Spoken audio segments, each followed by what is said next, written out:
네, 본격 공부자극 팟캐스트 서울대는 어떻게 공부하는가 한지우입니다.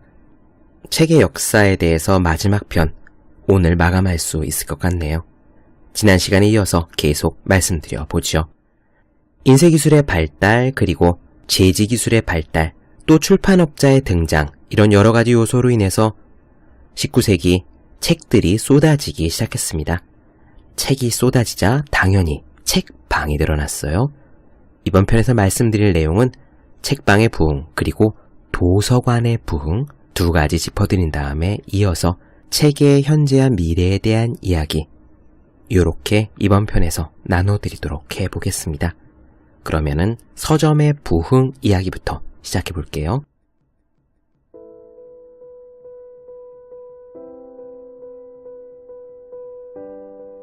19세기 말에는요, 책을 구입하는 방법은 다양했답니다. 전통적인 의미의 서점은 그중 하나일 뿐이었어요. 상점에서는 음식이나 철물 혹은 옷과 함께 책을 파는 경우가 흔했습니다. 스페인에서는 최신 소설의 1회 연재분을 구입할 수 있는 길거리 간이매점 같은 것들이 있었고요. 가판대에서 책을 팔기도 했고, 떠돌아다니는 행상들은 여러 가지 물건들을 바구니에 담아 팔았는데 여기에 책도 일부 포함되어 있었습니다. 이러다가 조금씩 책을 전문으로 취급하는 서점이 생겨나기 시작했던 거죠. 이것은 대도시의 최신 문화였습니다. 책만 판매하는 전문 서점은 일종의 트렌드가 됩니다. 문화를 선도하는 유행이 됐던 거예요. 그래서 서구 전역에 걸쳐 서점의 수가 꾸준히 증가합니다. 예를 들어 독일에서요, 1895년 당시에 소매 서적상의 숫자는 10,000명당 1명꼴이었는데 불과 15년 뒤에는 8,000명당 하나꼴로 증가했습니다. 아까 서점이 유행이라고 했으니 1인당 서점 수는 당연히 농촌이나 지방보다 대도시가 더 많았겠죠. 1913년 당시 베를린의 서점 수는 인구 3,700명당 하나꼴이었고요. 더 놀랍게도 1910년 라이프치히의 경우에는 고작 1,700명당 서점이 하나꼴로 있었습니다. 이런 서점 수의 증가는 한 나라의 문화를 통합하는 데 중요한 역할을 했어요. 역사상 최초로 모든 시민이 잘 알려진 교리 문답서부터 삼총사 같은 베스트셀러 소설에 이르기까지 동일한 대중서적을 구매할 수 있게 된 것입니다. 책이 증가하자 이렇게 서점뿐만 아니라 늘어나기 시작한 것이 있습니다. 바로 도서관이었어요. 책값이 원래 엄청나게 비쌌다고 했죠. 루터가 썼던 독일어 성경은 근로자 한 명이 한 달간 일해야 될 월급과 맞먹었다고 말씀드렸습니다. 이때보다는 물론 많이 값이 떨어졌겠지만요, 여전히 신간 서적의 값이 상당히 비쌌던 19세기에 민간 순회 도서관, 그리고 공공 대출 도서관은 많은 독자들에게 읽을 거리를 접할 수 있게 해줬던 좋은 수단이었습니다. 이런 도서관은 다량의 베스트셀러 소설들을 대여해줬어요. 월터 스콧이나 바이런과 같은 인기 작가 소설이 기록한 엄청난 판매량으로 미뤄봐서 이런 책들을 실제로 구입한 독자들도 많았겠지만요, 여기에는 대여를 통해 책을 읽은 독자 수는 빠져 있는 겁니다. 당시 사람들은 직접 사서 읽는 숫자 못지않게 도서관에서 빌려있는 사람들이 많았기 때문에 사실 바이런 같은 베스트셀러 작가들의 책을 읽은 실제 사람 숫자는 어마어마하게 많았던 거예요. 이렇게 도서관이 늘어나면서 재미있는 현상이 하나 나타났습니다. 바로 3부작 소설이라는 것의 등장이에요. 하나의 소설이 1, 2, 3부에 걸쳐 출판된 겁니다. 왜 소설책 하나를 3개로 쪼개서 1, 2, 3권으로 구태여 나눴을까요? 그것은 3명의 고객이 동시에 동일 소설의 각 권을 대여할 수 있게 하기 위함이었습니다. 가능한 여러 사람이 그 책을 돌려 읽을 수 있게, 회전율을 높일 수 있게 책을 쪼개서 만들었던 거죠. 이런 식으로 도서관이 늘어갑니다. 공공도서관도 중흥기를 맞이하고 있었어요.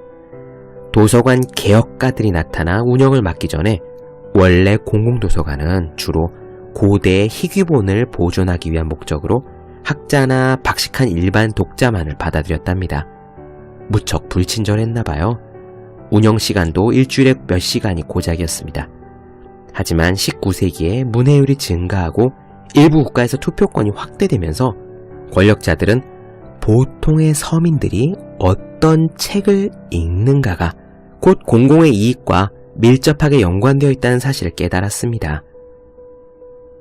쉽게 이용할 수 있는 도서관을 통해서 건전한 문학을 제공하는 것이 개혁가와 정치가들 모두의 우선순위가 되었던 거죠. 지금도 대선에 출마한다든지 정치에 발을 디민다든지 하면은 자신의 입장을 적은 책들을 내놓잖아요. 그런 시기였던 겁니다.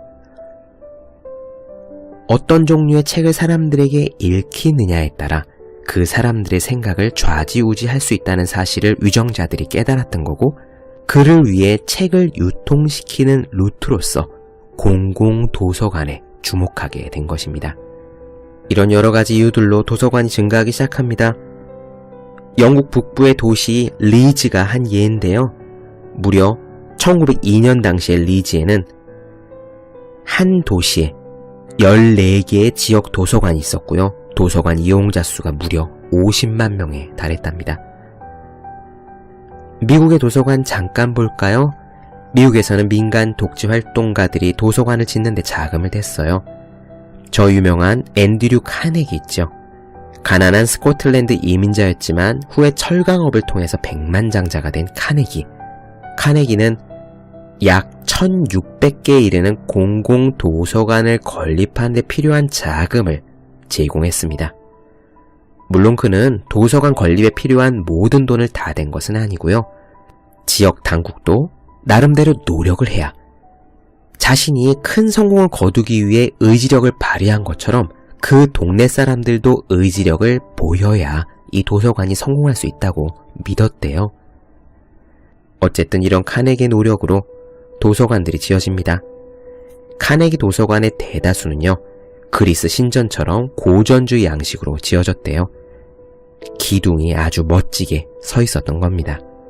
이것은 책에 대한 카네기의 숭배를 표현하고자 하는 그런 의도가 숨어 있었다네요.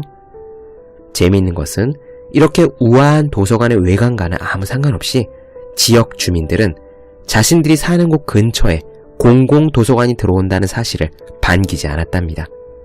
님비 현상이었던 거죠. 왜냐? 조용한 중산층 거주지역에 노동자 계층과 흑인들이 책을 공짜로 보러 드나들 것이라는 사실이 마음에 들지 않았기 때문이라고 하네요. 도서관 개혁가들 그리고 뜻이 있는 독지가들은요, 이런 여러 가지 의도로 도서관을 세웠지만 그들의 의도는 100% 결과로 이어지진 않았습니다. 도서관 개혁가들이 끊임없이 했던 고민은요, 도서관 이용자들이 주로 읽었던 서적에서 양질의 문학작품이나 교육적인 서적보다는 그저 대중소설이 차지하는 비중이 훨씬 더 많았다는 사실이었대요. 예를 들어 당시에 한 커다란 도서관에서 대출된 도서 중 90%가량이 그저 그런 통속 대중소설이었습니다. 이런 결과들을 보면서 처음에 열정적이었던 도서관 사서들은 곧 낙담하고 말았습니다. 대중이 원한 것은 오락이지 교훈이나 계몽이 아니었던 겁니다. 어쨌든 이렇게 책들이 늘어나고 사람들이 책을 찾게 되면서 다양한 형태의 책들이 나타나기 시작했습니다. 이를테면 연재소설 같은 거예요. 신문에 등장한 연재소설란에 쓰여졌던 소설 같은 거죠. 저 유명한 알렉상드르 듀마도 이 연재물 장르의 대가였다고 합니다. 듀마가 지은 작품 삼총사는 처음에 신문 연재물로 시작했고요. 몽테크리스토 백작 역시 무려 139회에 이르는 분량의 연재물로 지어진 겁니다. 지금과는 달리 19세기 소설의 분량이 엄청난 장편이었던 주된 이유는요, 바로 이 연재소설 때문이었어요. 세계 문학전집 같은 데서 옛날 소설 찾아보면 책이 굉장히 두껍잖아요. 그게 연재소설이었기 때문인 겁니다. 작가들은요, 원고의 행수와 연재 횟수를 기준으로 돈을 받았어요. 그래서 만약 소설이 인기를 끌면은 작가와 출판업자들은 이야기를 최대한 길게 늘려 연재를 계속하는 경향이 있었습니다. 요즘 텔레비전 드라마와 똑같죠. 시청률이 잘 나오면은 계속 분량을 늘려 나갔던 겁니다. 이렇게 19세기가 끝나고 20세기로 넘어갑니다. 20세기는 세계 역사의 암흑기였죠. 세계 역사에서도 고난의 시기였습니다. 세계대전이 있었고 경제 불황, 종이 부족, 인건비 상승 등으로 19세기 후반과 같은 책의 전성기를 기대할 수는 없었다고 해요. 20세기는 또 대량 학살의 시대였고 수백만 명이 죽었습니다. 이러한 잔인한 만행을 역사에서 지우기 위한 시도도 계속되었지만 한편으로 이 잔인한 역사의 흔적은 책과 도서관 곳곳에 기록으로 남겨져 있습니다. 이렇게 20세기 힘든 시기를 거치면서 사람들은요, 오히려 현실 도피적인 펄프 픽션에 대한 참을 수 없는 열망을 느꼈어요. 먹고 살기가 힘들어지고 회사에서 힘들면 집에 와서 막장 드라마를 찾아보는 것과 똑같은 현상이었던 겁니다. 이렇게 20세기 초반을 겪고 20세기 후반 들어 드디어 컴퓨터가 나타납니다. 사람들은 컴퓨터 혁명의 영향을 흔히 구텐베르크의 인쇄술 발명에 비교하곤 하는데요. 여기에는 오류가 있다네요. 왜냐하면은 인쇄술은 코덱스라는 물리적 형태 그 자체를 바꾸지는 못했던 반면에 컴퓨터의 등장은 우리가 텍스트를 전달하고 소비하고 상호작용하는 방식을 완전히 뒤바꿔 놓았기 때문입니다. 인터넷이 나타나면서 우리가 활용할 수 있는 지식의 양은 전례 없는 비율로 증가하고 있고, 이는 또 새롭고 흥미진진한 기회이며 작가나 출판업자들에게 새로운 도전과 과제를 부여했지만 또 앞으로 어떻게 될지 모른다는 두려움과 불안감을 안겨주기도 했죠. 이 책의 역사에서는 말합니다. 언젠가 한 권의 책에 세상의 모든 지식이 담기는 유토피아적 환상이 현실화될 날이 올 것이라고요. 정말 그렇게 될까요? 이미 책이 디지털화된 현재 그리고 미래에 어떻게 될지 그 이야기 잠깐 들여보도록 하면서 책의 역사에 대한 마지막 내용 마무리해보도록 하겠습니다.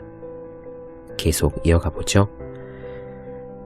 2004년 구글 북스는요, 인터넷에서 그냥 구글 북스 치시면 되는데 미국 도서관에 소장된 1,500만 권의 도서를 디지털화해서 일반 대중이 이용할 수 있도록 하는 프로젝트를 출범시켰습니다. 이는 알렉산드리아 도서관에서 꿈꿨던 그 어떤 것보다도 방대한 가상의 도서관을 짓는다는 계획이었어요. 구글 북스는 약 1,000만 권의 책을 디지털 형태로 제공하고 있습니다. 이 중 150만 권은 무료로 읽을 수 있고요. 또 다른 200만 권은 저자 및 출판사의 계약에 따라서 이용 가능하다고 하네요. 우리가 영어만 잘 할 줄 안다면 인터넷에서 150만 권의 책을 공짜로 볼 수 있다는 뜻입니다. 디지털화는요, 이미 책의 형태 그 자체 그리고 우리가 책을 읽는 방식을 바꿔놨습니다. 재미있는 예 들어보죠. 2009년에 미국 펭귄 그룹의 산하의 출판사인 더트는요, 세계 최초의 디지털 소설을 출간했대요. 바로 TV 범죄 드라마 유명하지요? CSI 시리즈의 작가 앤소니 주이커가 쓴 스릴러 소설 레벨 26입니다. 이 레벨 26을 세계 최초의 디지털 소설로 출간했는데, 디지털 소설 이런 식이에요. 독자가 20페이지 분량을 읽고 나면 암호가 등장합니다. 이 암호를 인터넷에 입력하면 짧은 동영상을 볼 수가 있습니다. 동영상을 통해 독자는 소설의 줄거리를 더 깊게 이해할 수 있고요.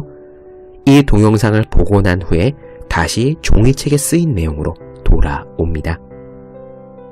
멀티미디어가 잘 활용되고 있는 예인 거죠. 어떤 시범 프로젝트에서는요, 프린스턴 대학이 선정한 일부 학생들을 대상으로 킨들 단말기를 제공하고요, 종이를 절약하기 위한 일환으로 모든 전공 교재를 전자 포맷으로 배부했습니다. 프린스턴 대학의 학생들은 교재를 복사하거나 책이 든 무거운 가방을 들고 캠퍼스를 돌아다녀야 하는 번거로움이 사라진 데 일단 기뻐했습니다. 하지만 그들은 곧 한편으로 킨들을 계속 충전하는 것도 굉장히 귀찮은 일임을 깨닫게 되었대요. 또 종이책을 넘기는 느낌이 그리웠다고도 답했고, 책의 중요한 부분을 표시하거나 필요한 설명을 옆에다가 끄적끄적 메모하는 것이 불가능하다는 점도 보고했답니다. 이제는 그 누구라도 전자책을 읽을 수 있습니다. 아이패드를 통해서, 스마트폰을 통해서 얼마든지 전자책을 접할 수가 있죠. 하지만 책의 역사의 저자, 책의 역사 전문가 마틴 라이언스는 말하네요. 이 디지털 기술이 앞으로도 살아남을 것이라고 그 누가 장담할 수 있겠느냐라고요. 지금은 디지털 기술이 최첨단인 것 같지만 이전에 존재했던 수많은 기술들과 마찬가지로 디지털 기술 역시 구시대의 산물이 될 수 있으며, 세계 최대의 전자도서관 구글 북스도 사실상의 이용이 불가능한 것으로 되어버릴지도 모른다고 말합니다. 이제 4차 산업시대가 오고 인공지능 로봇 시대가 오니 사람들이 텍스트의 컨텐츠를 디지털 기술을 활용해 읽게 될지 그것조차 우리로서는 지금 알 수 없다는 이야기입니다. 책은 앞으로 어떻게 될까요? 책의 역사는 사실 문해 능력 신장의 역사였습니다. 소수의 특권층이 지식과 정보를 독점하고 통제했던 예전 사회 대신에 오늘날 우리가 살고 있는 세계는 보통 사람들이 오히려 문자의 홍수 속에서 살고 있는 보편적 문해 능력이 성취된 세계라고 그 점만큼 확실히 말할 수 있습니다. 이런 문해 능력의 향상, 그리고 자유롭게 우리가 읽고 쓸 수 있는 이러한 책의 발전은 물론 평탄하게, 쉽게, 저절로 얻어진 것은 아닙니다. 다만 1900년 당시 인쇄물이 그 어떤 매체도 감히 경쟁할 수 없는 보편적인 의사소통의 도구로서 최고의 위치를 점하고 있었던 반면에요, 그때는 인쇄문화의 황금기였으니까요. 1900년 당시에 서구 사회에서 대부분의 인구는 글을 읽고 쓸 줄 알았고, 반면 텔레비전, 라디오 혹은 영화가 책의 위상에 도전장을 내놓을 만한 수준은 아니었기 때문입니다. 하지만 이랬던 인쇄물의 황금기는 고작 한 세대를 다 채우지 못했습니다. 현대의 디지털 시대는 책의 위기에 당면했다고 주장하는 사람들이 있죠. 책은 곧 무용지물이 될 것이라고 경고하는 사람들도 물론 있습니다. 문해 능력 수준의 퇴보가 우려해야 할 만큼 심각하다고 강조하기도 합니다. 과연 책의 미래는 어떻게 될까요? 사실 출판업계는 매년 더 많은 서적을 출간하고 있습니다. 사람들은 책을 읽지 않는다고 이야기하지만 신간 서적은 해마다 늘어나고 있긴 해요. 출판사가 내는 책뿐만 아니라 자기가 직접 찍어내는 자가 출판 역시 폭발적인 증가세를 보이고 있답니다. 이러한 모습을 보면 책의 종말이 목전에 임박했다는 주장은 현실을 너무 과장하고 있는 것 같기도 하죠. 조금 더 폭넓게 인쇄문화 전반을 살펴보면요, 인쇄문화는 멸종과는 아직 거리가 무척 멉니다. 21세기, 그러니까 지금의 독자들은 단지 책만 읽는 것이 아니라 잡지, 매뉴얼, 온라인 텍스트, 그리고 온라인 콘텐츠를 읽고 있는 거예요. 지금 세대의 사람들은 다만 이전 세대와 다른 방식으로 책을 읽는 것 뿐이라고 마틴 라이언스는 말합니다. 우리가 이 책의 역사, 2000년이 넘는 장구한 책의 역사를 같이 나누어 보면서 확실히 알게 된 사실은 우리가 생각하는 책이라는 물리적 형태가 고정된 것이 아니라 예전에는 그렇지 않았다 였잖아요. 도자기 조각에 써진 것도 책이었고, 대나무 조각에 써진 것도 책이었고, 점토판에 철필로 자국을 낸 것도 책이었습니다. 그렇게 생각하면 책이라는 것이 꼭 한쪽 모서리가 제본된 종이책만을 의미할 필요는 없겠죠. 지금 우리는 A4용지 사이즈 정도 되는 네모나고 납작한 플라스틱 판대기, 태블릿 PC를 갖다가 책이라고 이야기할 수 있는 시대입니다. 이런 덕분에 한 가지는 확실해졌어요. 오늘의 현실에서 독자들은 더 이상 책을 귀한 물건으로 여기지는 않는다는 사실입니다. 오늘날 독자들은 과거에 비해 책의 물리적인 완전성에 대해서 그다지 존경심을 갖지 않는다는 거죠. 옛날 분들은 그랬습니다. 저도 어렸을 때 그런 얘기를 들었던 기억이 나는데 책을 잘 간수해야 한다고요. 제가 초등학교 때 학교에서 교과서를 받아오면 제일 먼저 했던 일이 달력을 오려서 그 교과서의 겉을 쌓는 일이었습니다. 지금은 그렇게 하시는 분들이 거의 없죠. 책의 미래가 어떻게 될지는 모르는 일입니다. 사실 이 부분은 인문학에 관심이 있고 글을 쓰고 있으며 책과 글로 밥을 벌어먹고 살기를 소망하는 사람들에게는 무척 중요한 이슈이기도 합니다. 책의 미래가 어떻게 될 것인가 저도 틈틈이 생각을 해보지만요. 그래도 한 가지만은 확신하고 있습니다. 책의 형태는 바뀔 수도 있지만 컨텐츠를 좋아하고 스토리를 좋아하는 사람들의 내재된 욕구만큼은 아무리 시간이 지나도 변하지 않을 것이라고. 그렇기 때문에 가슴을 울리고 영감을 주고 눈과 귀를 잡아 끄는 스토리를, 컨텐츠를 전해드릴 수만 있으면 그 수단이 종이 위에 얹혀진 텍스트가 아니라 그 어떤 다른 것으로 변하더라도 그것은 적응해 나가기 나름 아닐까라고 저는 그렇게 생각을 합니다.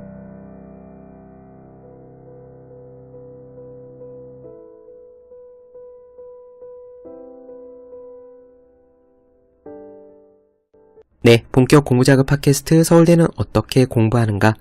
오늘로써 책의 역사에 대한 이야기 마지막으로 마무리 드렸습니다. 쉽지 않은 이야기였는데요.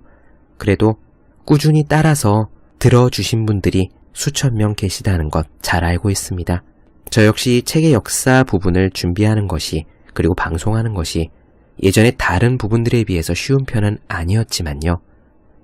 그래도 들어주시는 분들을 생각하면서 꾸역꾸역 버티고 해올 수 있었습니다. 마무리 지으면서 이 책의 역사 계속 들어주신 분들께 감사하다는 말씀 드리고 싶습니다. 네, 오늘은 여기까지 할게요. 저는 다음 시간에 뵙겠습니다. 더 많은 이야기가 궁금하신 분들, 질문사항 있으신 분들은요, 네이버 블로그 허생의 즐거운 편지, 페이스북 페이지 허생의 즐거운 편지, 다음 카카오 브런치 한재우의 브런치, 인스타그램에서 해시태그 서울대는 어떻게 공부하는가 검색해 주시면 되겠습니다. 오늘 여기까지 할게요. 저는 다음 시간에 뵙겠습니다. 여러분 모두 열심히 공부하십시오. 저도 열심히 하겠습니다.